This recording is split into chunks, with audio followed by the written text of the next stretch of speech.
Hi everyone, and welcome back to Hoodie Narrates. Have a great day. This post is from the subreddit Am I the Asshole? Tomatillo OK 4633. Am I the asshole for refusing to apologize to my husband's friend after I insulted his marriage? I, 36 female, am married to my husband, Sam, 47 male. He's known his group of friends since he was about 16, and he's especially close to one. Let's call him Victor. He has been a recurring problem. I met my husband just before COVID. During lockdown, we talked a lot, connected deeply, and once restrictions eased, we met and clicked immediately. I knew early on he was someone I could spend my life with. Because of COVID, I didn't meet his friends many times before he proposed. I met Victor twice, and he seemed really nice. Me and my husband dated for a year, got engaged, and planned our wedding for 2 years after our first date. At the time of our wedding, COVID restrictions were still strict in my country. If either the bride or groom tested positive, the wedding would be canceled. I asked my husband to be extra careful, especially in the 2 weeks leading up to the wedding. There's a particular nightclub locally that was basically known as COVID Central. People constantly caught COVID there. His friends wanted to throw him a bachelor party. I agreed, but asked that they do it a month before the wedding, not close to the date. Victor insisted on holding it 10 days before the wedding. I was uncomfortable, but I wanted my husband to celebrate. I told my husband to have fun, but to just avoid that specific club. He agreed and told his friends. Victor took him to that club anyway. My husband insisted to leave, but Victor guilt-tripped him into staying, saying he booked a $1,000 VIP table, despite my husband saying no. My husband is a huge people pleaser and went along with it. 4 days before our wedding, my husband tested positive for COVID. 5 other guys who attended the party got it too. I was devastated and furious. We had to postpone the wedding by a week, pay extra fees, and some of my family, who had gone through a lot to attend. International travel was very difficult then. Couldn't make it anymore. I seriously considered not marrying him, not because he got sick, but because he didn't stand up for himself or us. Ultimately, I let it go after my family and friends encouraged me to be understanding. This wasn't my only issue with Victor. 3 months before the wedding, my husband was renovating his flat and needed temporary storage for his TV. Victor had borrowed $100,000 from my husband to buy a 6-bedroom landed house that he lives in with just his wife. 4 bedrooms were empty. My husband asked Victor for a favor if he could store his TV in one empty room for a few months. Victor said no, claiming his wife wouldn't allow it, and he feels that having a TV, even though boxed up, isn't great because it would ruin the aesthetics of the house. He suggested my husband store it in the garden where he keeps tools, knowing it would get damaged if it rains.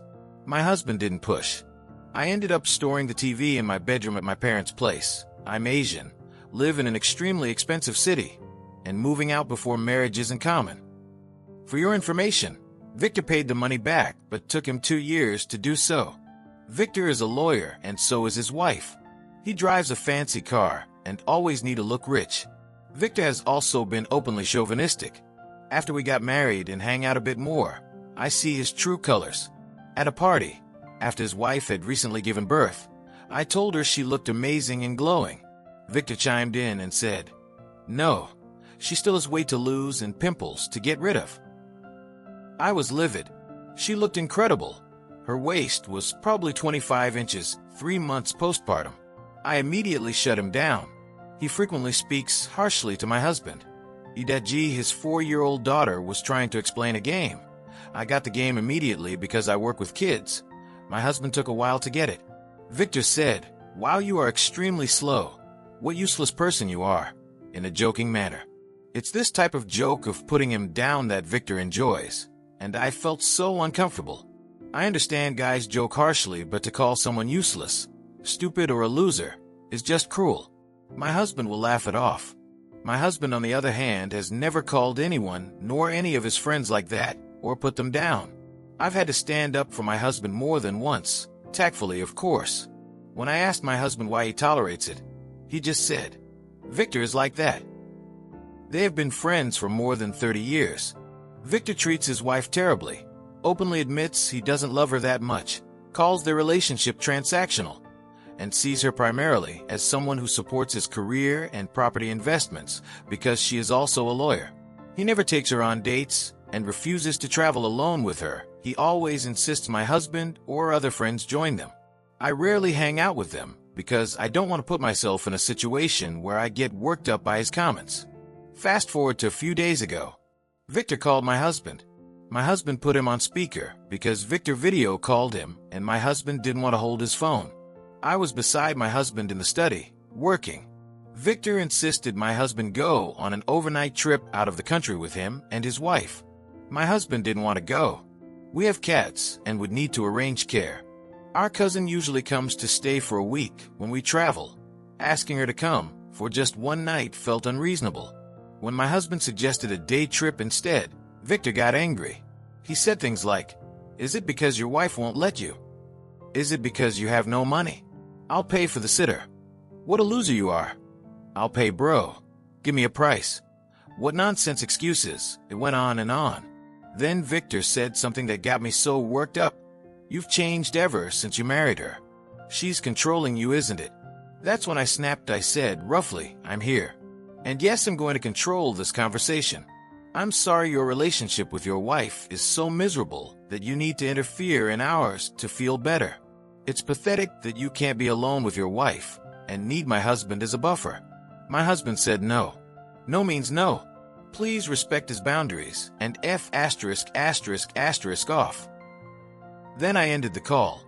My husband was shocked, but he understood that Victor went too far.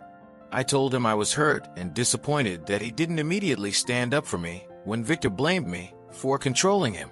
My husband apologized and said he planned to talk to Victor and set boundaries, especially because they have mutual friends they hang out with a lot in groups. But Victor now refuses to speak to him unless I apologize for insulting his relationship. I don't want to apologize. I feel bad for exploding, but I'm exhausted after years of disrespect. What should I do? Am I the asshole? No, Opie. And you shouldn't apologize. Or maybe say something. I'll apologize to Victor after he apologized to me and to you for everything he's done to us. Additionally to that, I would sit down with him and ask him what does he get from this friendship. I mean, Victor is just mean. He's a bully and he treats people poorly. Why is he still friends with him out of guilt? Does he owe Victor something? I don't know.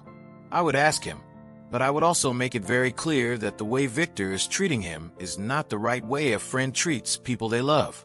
But to your point, OP, no, you shouldn't apologize at all. What do you guys think? Let me know in the comment section. So, now let's move on to the update to see how this story ends. First, thank you to everyone who took the time to respond. I read all of it, even the hard and heartbreaking comments. I needed to hear them. I won't be showing this post to my husband as some of you suggest, at least not now, as some comments were very harsh toward him. And while I understand and TBH I do agree to some of it and tempted to let him read, he's currently in therapy, about a month in, and I don't want to discourage his progress. I do agree that he struggles to stand up for himself. This has been a recurring issue in our relationship and something we've talked about extensively. My husband is very patient, gentle, and always see the good in everyone, sometimes to his own detriment. I'm the opposite. I am very direct. I communicate and speak up, especially when I see someone being mistreated. That's why I spoke out when Victor was being mean to his wife. I later told my husband that a good friend should call that behavior out. He shared that he and another friend had tried before, but Victor laughed it off and dismissed it, and they eventually gave up. Victor knows I don't like him. He overcompensates by praising me publicly and sometimes saying things like I am too good for my husband, which I always rebutted and say that me and my husband are lucky to have each other, and buying expensive gifts, which makes me uncomfortable. It feels performative, like proof that he's nice and I'm the problem. I've never bought into it, especially after seeing how he treats his wife. But you are also right in saying that Victor isn't the problem. My husband is for letting this happen. My husband only sees Victor every couple of months, usually because Victor initiates. In therapy, my husband is unpacking why he still feels tied to him and not able to stand up for himself, etc. But for context, Victor was his first friend when my husband returned to the country at 17 and introduced him to the group and always invited my husband out to hang out, play games, etc. and as always include my husband in many things he does. So there's a strong sense of loyalty. Victor also fits a narcissistic pattern, the friendship bombing, followed by the occasional praise mixed with constant jokes that are actually mean.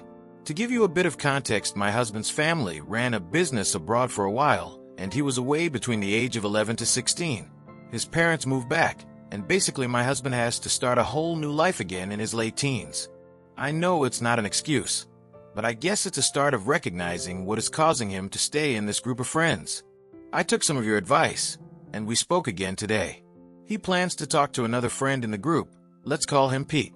Pete and Victor have a very banter-ish kind of relationship. He always calls Victor out but put it across as like a joke/banter. I explained to my husband that what Victor does to my husband though isn't banter. It's bullying. Banter goes both ways. And that if he needs to share what happened to someone, Pete will be best, as I've seen Pete speaking up for my husband. My husband agrees. Yes, I chose to marry my husband, and I accept that. While I wished I had seen the depth of his people-pleasing earlier, he has treated me with love and kindness, and I do love him deeply. And he is a good man. He isn't perfect, and I am not too, and our relationship isn't perfect, but I believe people can change if they want to, and he's actively trying. I am not giving up just yet, and I've given him time to work on this, and I am just hoping that this will all work out. My husband apologized again for not standing up sooner. He understands that Victor needs to be cut out. For now, he's distancing himself and won't be attending any of Victor's invites, any games night at Victor's place, or engaging with him. It's not perfect, but it's a start. Once again, thank you all for reading such a lengthy post and helping me out with my thoughts. Well, OP, hopefully therapy helps your husband strengthen his spine and just tell Victor to F off like he deserves. But in the meantime, here's wishing you both the best in the future. OP, thanks so much for sharing and take care. And now, let's move on to the next post that also has an update. The subreddit What Should I Do? Duyam94. Am I wrong for refusing to buy my girlfriend a new phone since she cracked her phone? I, 28 male, have been with my girlfriend, 26 female, for about 2 years. Early in the relationship, I bought her a fairly expensive phone for her birthday. I knew she was clumsy, so I also got a solid case and a screen protector right away because I wanted it to last. I work full-time, and she works part-time due to mental health issues. A few weeks ago, she dropped it and cracked the back glass. The screen is completely fine, the phone works perfectly, and the crack is cosmetic only. I suggested either living with it, putting a different case on it so you can't even see the crack, or getting the back glass repaired. She shut all of that down and said the phone is ruined for her now because it looks bad and she's embarrassed to use it. She's been pushing me to buy her a brand new phone since I got her used to a nice one and says a boyfriend should help with things like this. I told her no. I already bought the phone once. The damage was an accident, but it wasn't my fault, and replacing a perfectly functional phone over an eyesore feels wasteful to me. Now she's upset, says I'm being cheap and unsupportive, and keeps bringing it up like I'm failing her somehow. Well, OP, no. Stick to your guns. Don't buy her a new phone. If she wants one, she can save her money and buy it. Or she can sell the other one that she broke the back of, which still works, and buy a new phone with that money. Now, what I'm wondering is, considering you gave her really good solutions, and she shut them all down, and she really wants a new phone, maybe she cracked the phone herself just to get a new one from you. I mean, she sounds pretty entitled or spoiled, and that's the behavior of a spoiled person to get what they want. So no ops, stick to your guns. And honestly, the only solution I'd give her is a case that covers the break, and that's it. What do you guys think?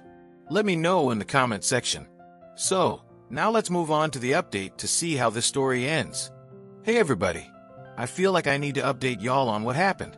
I honestly wasn't planning on writing an update, but this whole thing took a weird turn, and I'm still trying to wrap my head around it. I confronted her on Thursday night. I wasn't aggressive, I just wanted an honest conversation. I expected some sincerity, maybe accountability, or at least a calm discussion about expectations. Instead, she started laughing, like genuinely laughing at me. Then she told me the whole thing was a huge prank, and pulled out a brand new OnePlus Android phone she had apparently already bought for herself. At first, I was relieved. I thought, okay, at least this pressure campaign is over and she didn't actually expect me to shell out for a new phone. But that relief faded pretty fast. The phone she bought is honestly low quality, clearly a cheap model, and the whole way she presented it just felt tacky. The prank aspect didn't feel funny at all. It felt like she enjoyed watching me stress and second-guess myself, just to reveal she was testing me or messing with me. The issue is solved and she has a new phone, and I didn't buy it. But the bigger issue is how casually she laughed at something that had caused real tension between us, and how normal it seemed to her to frame it as a prank. It makes me question her maturity and whether she takes my concerns seriously at all. I don't even know what I'm asking at this point. I just know the whole situation feels off, and instead of feeling closer or reassured, I feel kind of unsettled. Well, it beep. Usually pranks are supposed to be jokes, and in a joke, everybody laughs. And you're not laughing. So it wasn't a prank. It was just stressful. So if I were you, I'd sit down and talk to her to tell her how you feel and what a prank really is. Hopefully, she'll understand. And if she doesn't, well, let's see how things play out in the future. In the meantime, OP, here's wishing you the best. Thanks for sharing and take care. Alright everyone, which story got you fired up the most? Drop your thoughts in the comments below. As always, thank you for spending your time with me. Your support genuinely means the world. Take care, much love, and I'll see you in the next one.